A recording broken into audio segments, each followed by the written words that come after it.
أعوذ بالله من الشيطان الرجيم. بسم الله الرحمن الرحيم. السلام علیکم ورحمۃ اللہ وبرکاتہ۔ پہلی بات تو یہ یاد رکھنی چاہیے کہ رسول اللہ صلی اللہ علیہ وسلم کے سایہ ہونے یا نہ ہونے کا سوال تب پیدا ہوتا ہے جب انسان ہی سمجھتا ہے کہ آپ ہم جیسے انسان نہیں تھے۔ رسول اللہ صلی اللہ علیہ وسلم ہماری طرح کے انسان تھے، جس طرح عام انسان ہوتا ہے۔ ہاں، آپ کا رتبہ، آپ کا مقام، آپ کا مرتبہ، آپ کا درجہ، آپ پر ختم نبوت کا تاج، وہ اس کائنات میں سب سے اعلیٰ و افضل ہے۔ اس میں کسی کا اللہ تعالیٰ کے بعد کوئی مقابلہ اور کوئی مقارنہ اور کوئی فضیلت اور کوئی مفاضلہ نہیں ہے۔ اس کی دلیل کیا ہے کہ آپ ہم جیسے انسان ہیں؟ اس کی دلیل قرآن کی نص صریح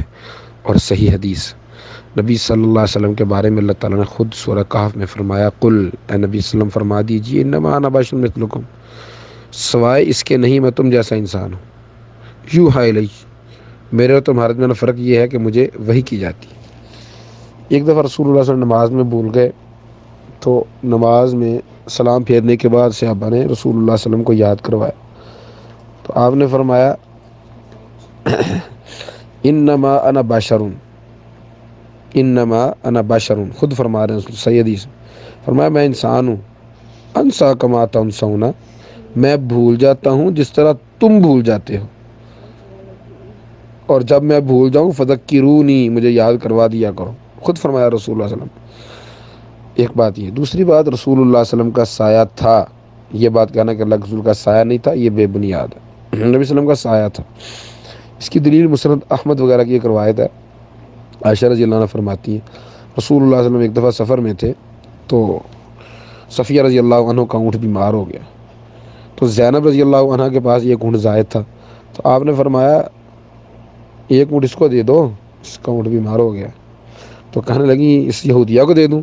تو صفیہ رضی اللہ تعالیٰ عنہ کے جو والد تھے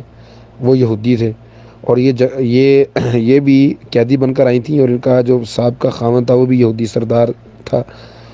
تو رسول اللہ صلی اللہ علیہ وسلم کے ساتھ یہ مسلمان ہو گئی، رسول اللہ صلی اللہ علیہ وسلم کے ساتھ ان کا پھر نکاح ہو گیا،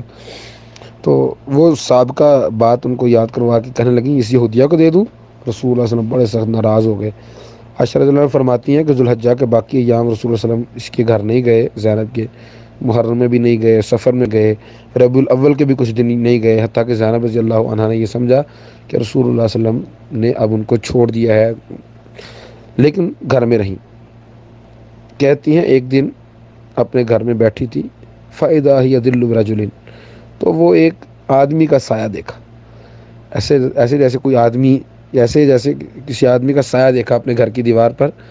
فَإِذَا هُوَ بِرَسُولِ اللَّهِ صلی اللہ علیہ وسلم، تو اچانک گھر میں داخل ہوئے تو وہ اللہ کے رسول صلی اللہ علیہ وسلم تھے۔ تو یہ مسند احمد وغیرہ میں، اور طبرانی نے بھی اپنی حدیث کی کتاب میں، اور کئی ایک ائمہ نے اپنی کتابوں میں ذکر کیا، اور حسن درجے کی روایت ہے، تو یہ روایت صحیح ہے۔ تو یہ حدیث دلیل ہے اس بات کی واضح کہ رسول اللہ صلی اللہ علیہ وسلم کا سایہ تھا۔